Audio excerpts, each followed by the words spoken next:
Ka hale mahu inga o talangofua kihe eiki. E uke honga wahe atu e full screen.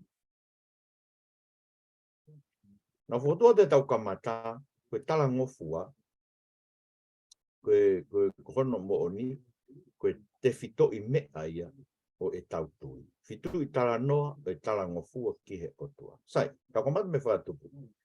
Koe talangofua e talangofua kihe Otua whakatupu, o maina peta I tau tole senes vai wawe stahanima ke ta fitu. Talangofua ke Folofola ka ke mo'ui I he feitu o e Otua. Saki Ako feitu o Otua ko I te na ange Folofola o Otua ka atama ke whai aki hono tauhi ene mo'ui I he feitu o e Otua. Ko feitu o e Otua. Hangea I te ni ko palataisi. Hangea I te ni ko e whakatupu fo'o. Ko e feitu ua e kakai o ku tauhi ake e nau mo'ui a e Folofola ai. Musike mahu inga mea. Ka ke ka talangata te ke mate. Ko e whekau e na e whai. Pea tauhi ko ke talanoa koe o e tō. Mo e mafola e anghala. Maina le vai koe talangata ke Folofola e Otua koe uho ia o e anghala. Maina koe kakai ai ngata.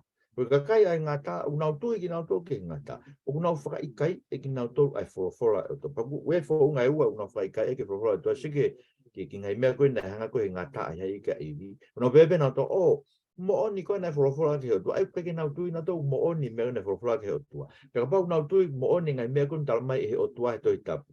Pati o whakatata aki pia ngofoi mea e ua koe koe ngofoi mea mau inga pia o tau kehe e haoni. Ai malanga me whewhika e kai whewhine. Pea mo ai ufi e ulu e kau whewhine. Tio ngofoi mea pia e ua koe. Koe talangata ke Folofola pēne. Ne Folofola e koe heo tua mea koe ia. Pe koe mea koe mea pēne kau toton pēka paula mo e wheso pē ia. O pe koe mea whakawheitu, pe koe mea whakataimi. Pe sike tau whewhehu i e u mea koe. Kau ka pote ke sio ki honga pot Folofola loua ko ia na anu mo whai meha mo assignment. O ku maka tu unga loua ngo mea ko ia I he whakatupu. Kono winga koe ke malanga I mo ako nake kau whewhine pe pure ke tangata. Koe ui nai fuofua ngauhi a ātam. Sike mahu inga mea koe, fuofua ngauhi a ātam. Aia nai koe hoko koe e whakatupu. La whakatupu e tangata te whakatupu e whewhine. E mahu inga e koe ui, e koe mea e ton ke hā I e sias o e Otua. Ke mua e tangata o taki. Pea ange kia e Folofola ke ne ako naki hono mai. Pea inga tai, koe mea koe ke ai ufi e ulu e kau whewhine, kai tae ufi e ulu e kau tangata. O uhinga ia, he na e ngauhi e tangata ia koe langi au kalaisi. Sika mea na ngahi tangata ia e Otua kono langi. Ka na e ngauhi e whewhine ia, koe uhi koe tangata, koe langi ia tangata. Pake saka mea rewa koko, tani po ku whakatahe tangata me whewhine I he sias o e Otua, sias tapu e Otua. O koe ke ai tata be ai veiri ulu e tangata.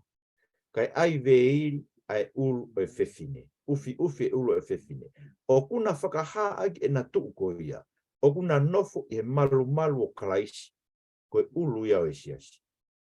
Pea ko kalaisi, o ku nofo I he malu e Otua, koe Otua koe ulu ia o kalaisi. Musiki ai, aia, koe ki foi mea si koe. Ai ufi ulu kau whewhine, ka tae ufi ulu kau tangata. O kune whakahai. Koe Otua koe ulu ia o kalaisi, ko kalaisi koe ulu ia kau matua tangata, mo kau whewhine o e siasi. Ai, ma wenga beke, koe nenga mo tolu, koe mea whai, koe eke ka kaipe, moni koa, na pehe e sinu wesle ke whai ha mea bebe, na pehe senturi koloi, na pehe amanak havea. Tau te oa e ke kakai na o si mate. Kei ke tau o mai o nofu e Folofola mo ui koe ni, ai Otua mo ui koe, ai ne hanga whakamana wai I ne apostolo, ke tohi ngai mea koe ni, ke te tau. Ai koe talangata ke Folofola, mea tau ilo me tala noa koe o e mafola e angahara, koe talangata ke Folofola koe uho ia o e angahara, koe whaka ilonga ia, koe kakai, nau tae tui ke mo oni e Folofola e Otua, e koe mea e ngā tāna, koe nau tae tui, e whakamau I ki nau tolu e, ke mate koe, nlau koe ngata. Nau tae tui nau tolu, rai ngatai, ka koe kakai nau tae tui, ki he lelei o Otua. Sio, kai tau tui tau lelei o Otua ni tala mai, koe kai tangata o ton ke nau whai whatongia koe, koe kai whewhine ton ke nau whai nau tolu e, nau wako pe, kau nau wako whakalongolongo pe, mo whakawaiwai ai pe, ka kai tangata o e ai ufi nau, ka kai whewhine, ai nau tolu ufi, sio, koe lelei o Otua. koe tau talangata koe ke kau whakahai o koe ke tau tui ki tau tō. Ki he rei o tua koe mena ta e tui kia i mo atama i ngoena talange ngata ia. O ku ilo he o tua ia e ai rei te moa usia kau ke loto e ke moa usia rei ko ia ko me ne ta ofia ki moa. Sio? Kau sio pehe mau pe ki tau tōru Folofola tō. Ko me no tōru tau ke tā noa koe e Talangofua i Isleri. Ko o mai re vai fo i toko whaa koe ni. Kene anga whakatātā ke te tau tōru ai mahu inga Talangofua. Mandua e parahame. Talangofua koe e parahame koe ki he o tua koe whekau ke alo wheilau laua ke Aisak. Ke oku talamai koe apasia e ki o tua. Anga whewea o pehe ke apasia ki o tua ka pau pati ke Talangofua koe ke Folofola o tua. Tai muna e ala koe e parahame koe ke here ke kene anga o whabongi no hono foha. E rea mai angelo me langi. Kenes vai o wawe stahataha. Na e ui mai angelo e parahame. Be koawen. O te ke ala ki tamasi. O te ke whaiha mea ki te. E wou iloen. E tō taha koe o kuke apasia ki o tua koe hui. E kui kai te ke ta ofi. O foha pe e taha. Mea te au. Sike apasia ki o tua.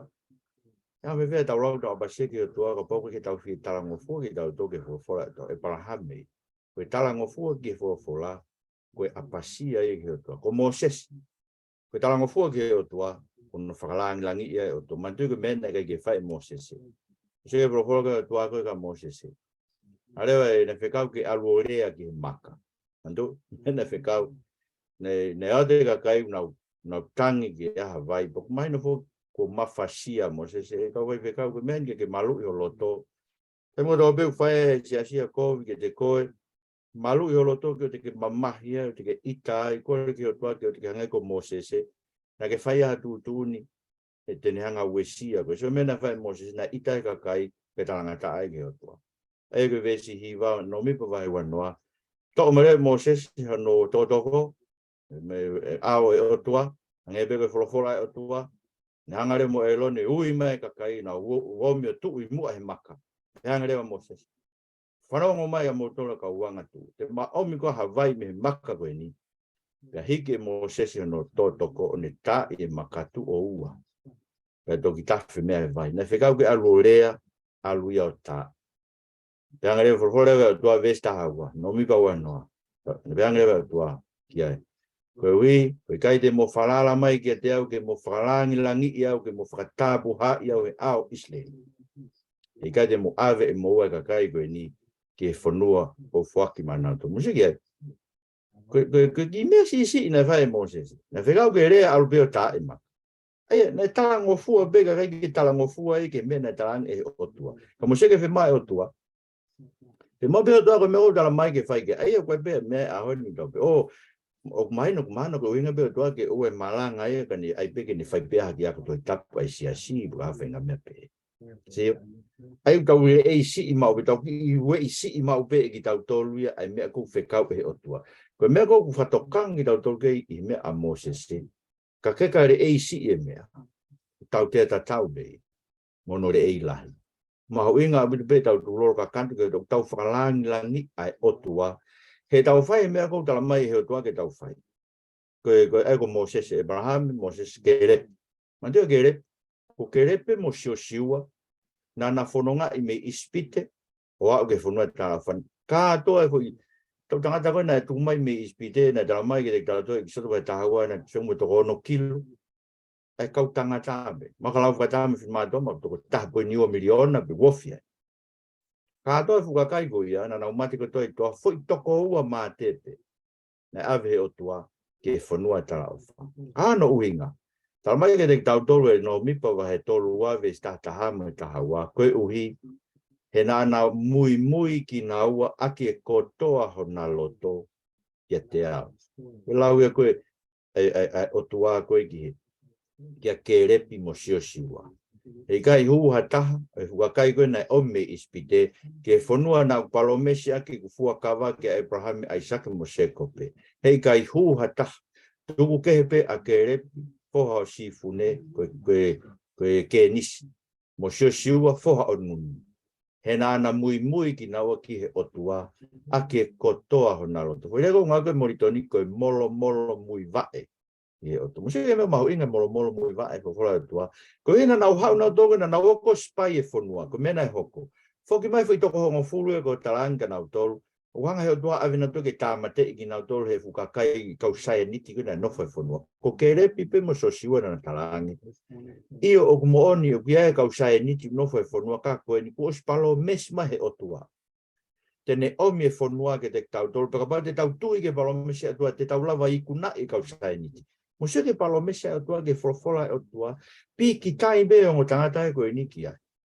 Nana sia o bena wai a koe tūkunga e tae malawa, ka te mitang tau sita tuki siasi, kulahe malanga e kai whine, mo nau hae nau ngai mea, pa kua fuoloa e ai ka hoa kulai, mo hafo e ngai mea, whai ngata e to kua ke tae malawa e ke whakapoke ka kai, ke Folofola. Tūkunga ta tau na ea e ngotama, tana pe ngotama i kai, koe mea kou palomese mahe o tua e hoko ia. Tau Talangofua ke, wa muilo mena e hoko.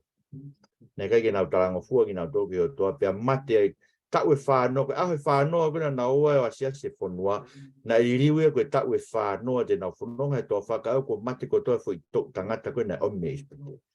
Pawhewi mai toa taka, tau meni anga e o toa tamatei ka tope fukakai koe peke nau Talangofua na toki ai ufi e urunga. Ko pehan, ka pana lava e o toa tamatei fukakai ka toa koe fwoi toa ko ua bena whakahauwhi. Tau ke apasia ke o tua, o te ke whakauhingi, o te ke pehe koe, o toko lahe ka kai meni ka ke hanga o tua e hanga o tua whakapongi whakakai koe. Ton peke tau manawahe ke o tau o tua, he mea koe ne whai i e Tohitapu.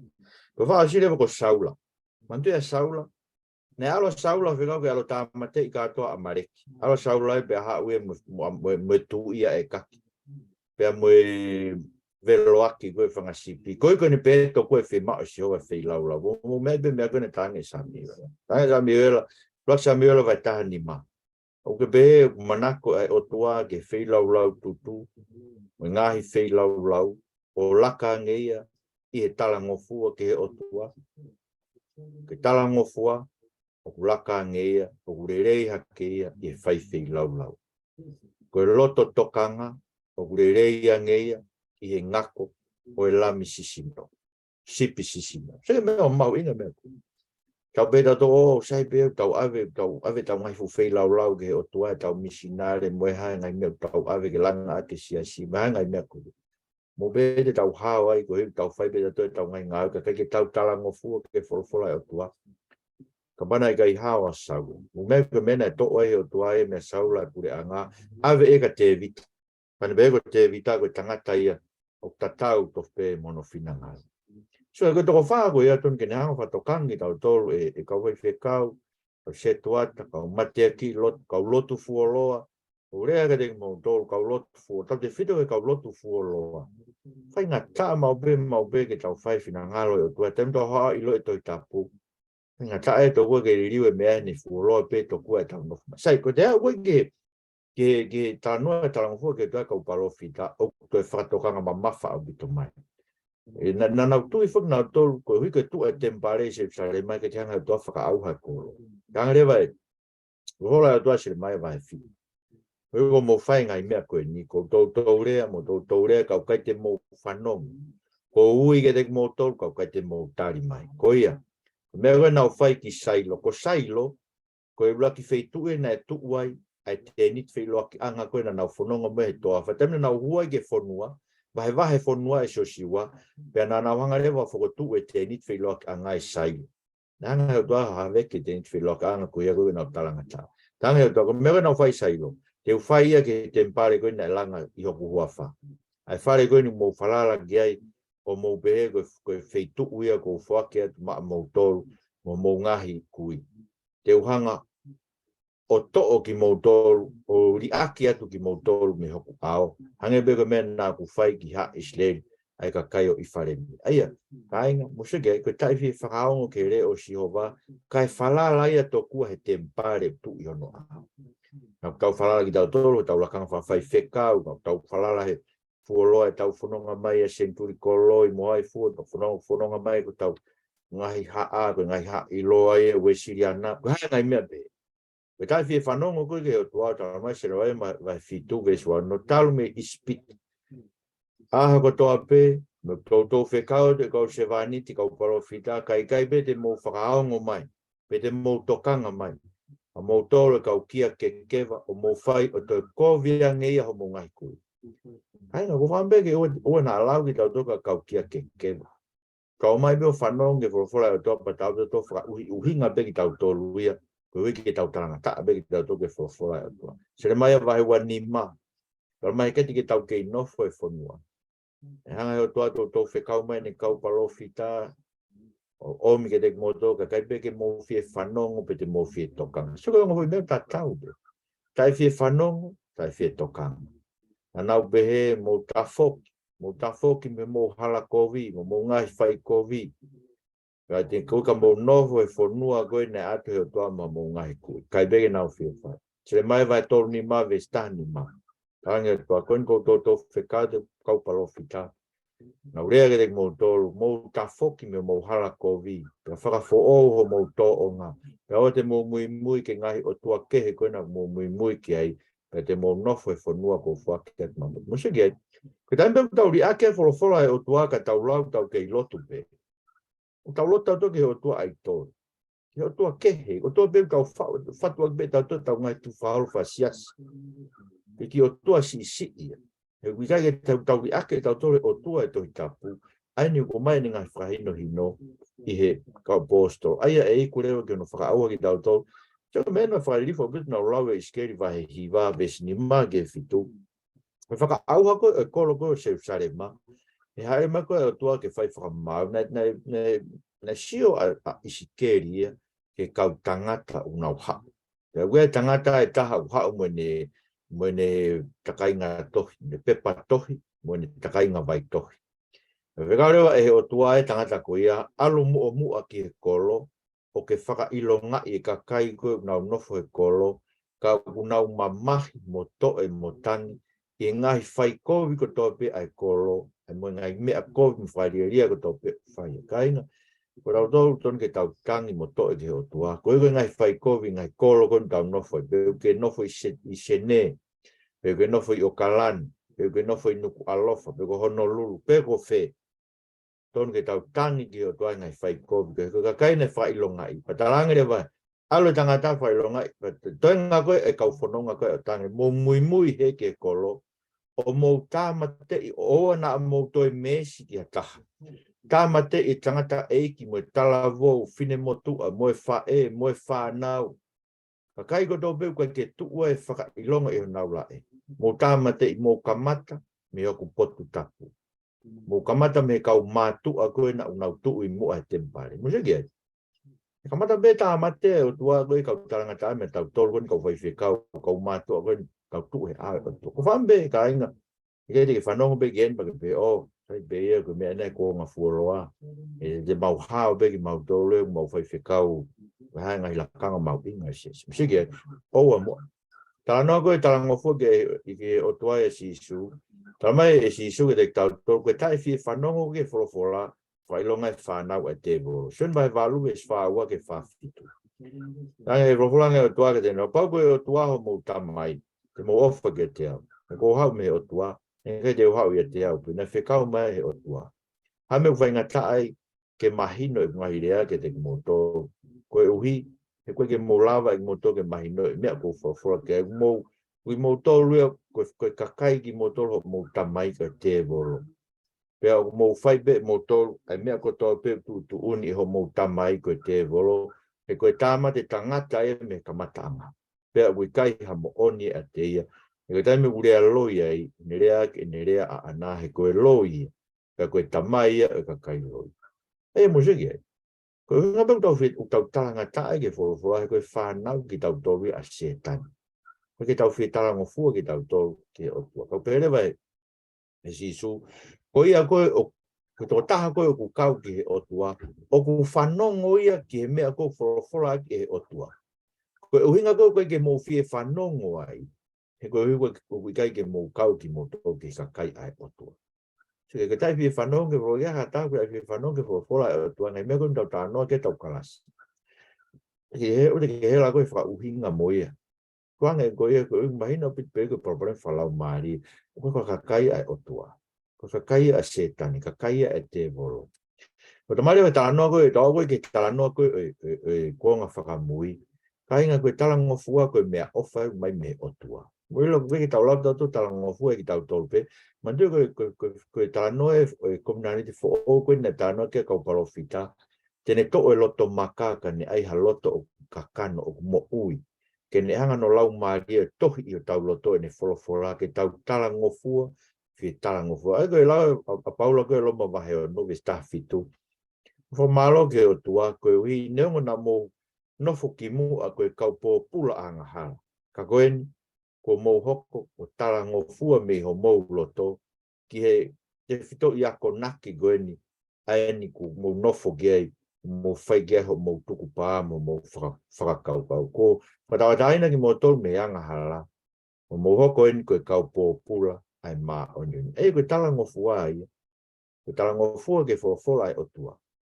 Koe Talangofua koe mea ia e kakai ko nau pōpula ke mā onioni.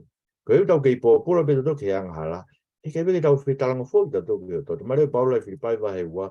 Ves tā ua me tātoru. Ke ilo. Ke ngā ue i ho Fakamo'ui i he apasia mo e tete tete. E koe Otua ia o ngā ue i a te koe. Ke ne atu ai loto fi Talangofua. Mo e iwi.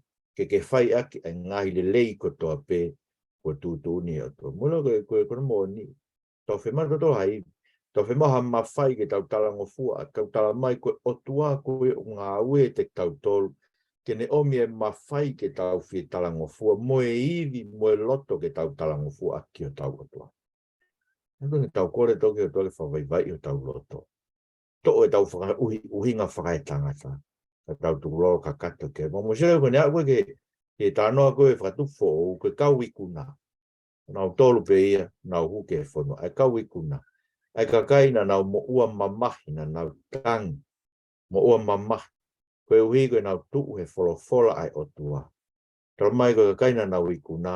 Nau tolu e na nau mau tofita.